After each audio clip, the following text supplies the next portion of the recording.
فيديو النهارده هنعرف قصة واحد من أكثر الناس ذكاءً والأكثر ابتكارًا في العصر الحديث. إزاي البني آدم ده قدر إن هو يحقق مليارات الدولارات في وقت بسيط جدًا. ده اللي هنعرفه اليوم. تعالوا بينا نشوف قصة إيلون ماسك، الشخص الأكثر ابتكارًا في العصر الحديث. بدون ما نطول يلا نشوف قصته من الطفولة لحد ما بقى عليه. الجزء الأول، الطفولة والبدايات. ولادة ونشأة إيلون ماسك. إيلون ماسك اتولد في 28 يونيو في 1971 في جنوب أفريقيا. اسمه الحقيقي هو إيلون ريفي ماسك، مش زي ما الناس بتقول له إيلون ماسك، لا هو اسمه الحقيقي إيلون ريفي ماسك. الأسرة والتعليم بتاعه. إيلون كان الابن الأكبر لعيلة فيها 3 أطفال. والدته ماي ماسك كانت خبيرة تغذية وعارضة أزياء. أبوه كان مهندس كهرباء وميكانيكا. من صغره كان ماسك مهتم بالتكنولوجيا والبرمجة. الابتكارات المبكرة. في سن ال 12 برمج ماسك لعبة وباعها مقابل $500. الجزء الثاني، التعليم والانتقال للولايات المتحدة. التعليم الجامعي. في سنة 1989 انتقل ماسك لكندا عشان يدرس في جامعة كوينز،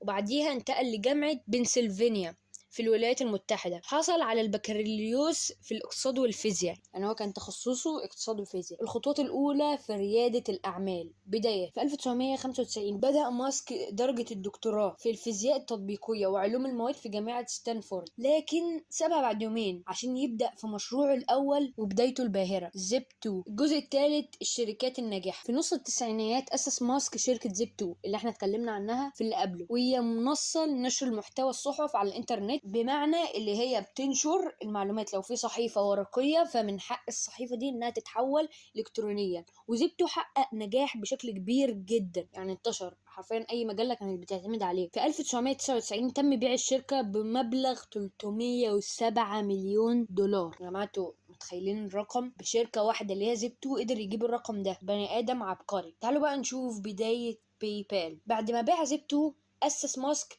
اكس دوت كوم. انتوا مش ملاحظين يا جماعة ان الواد ده معاه حاجة في كلمة اكس؟ عنده ابن حتى اسمه اكس. دلوقتي عنده سبيس اكس الشركة، يعني عنده كل حاجة فيها اكس. شكله بيحب الاكس. أسس ماسك بقى شركة اكس دوت كوم، والشركة دي عشان الخدمات المالية عبر الانترنت اللي هي دلوقتي اسمها باي بال. ايوه زي ما انت يعني عزيزي المشاهد، دي هي باي بال.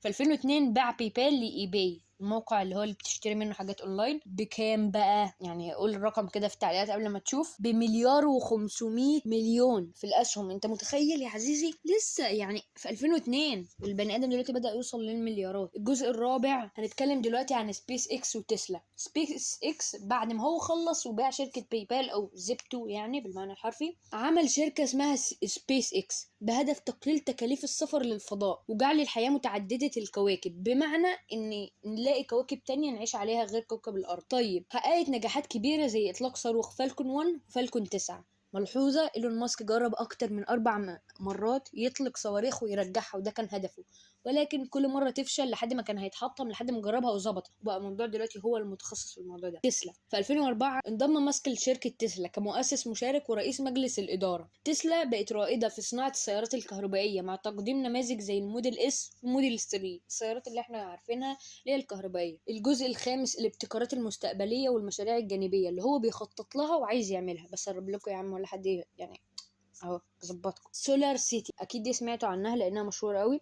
في 2006 عمل ماسك شركه سولار سيتي، ودي هدفها انها توفر الطاقه الشمسيه للبيوت والمنازل، يعني الناس عامه باسعار معقوله. الهايبر لوب هو مصطلح كبير، ويعني هي شركه عملها بس هي تعني مصطلح كبير واحنا مش عايزين نخش فيه قوي، بس اقول لكم ملخص. في 2013 كشف ماسك عن مفهوم الهايبر لوب، وهو نظام نقل عالي السرعه، بمعنى ان هو نظام نقل مختلف عن السيارات وكده، ولكن بسرعة تفوقها بأضعاف. نيورالينك وذا بورينج كومباني. نبدأ دلوقتي ذا بورينج كومباني. في 2019 أسس اللي هي شركته اللي هي ذا بورينج كومباني والنيورالينك، أظن قلت اسمها كده. فالنيورالينك بتعمل على تطوير تقنيات الربط بين الدماغ والحاسوب. يعني طبعا سمعتوا الخبر ده، اللي هو ناوي يركب شريحة في دماغ حد تقدر تتحكم في الأعصاب، أو يعني إلى آخر الكلام ده. بينما ذا بورينج كومباني هدفها تحسين البنية التحتية للنقل، يعني خلي بنية تحتية أحسن والسيارات تمشي تحت الأرض، ده كان هدف. ده كان ملخص لرحلة إيلون ماسك من الطفولة لحد ما بقى واحد من أعظم المبتكرين. إنسان ملهم بيغير العالم بأفكاره المبتكرة ومشاريعه الجريئة. شكرا لمتابعتكم، كان معاكم عمرو. ما تنسوش تعملوا لايك واشتراك عشان محتوى زي كده، وبس سلام.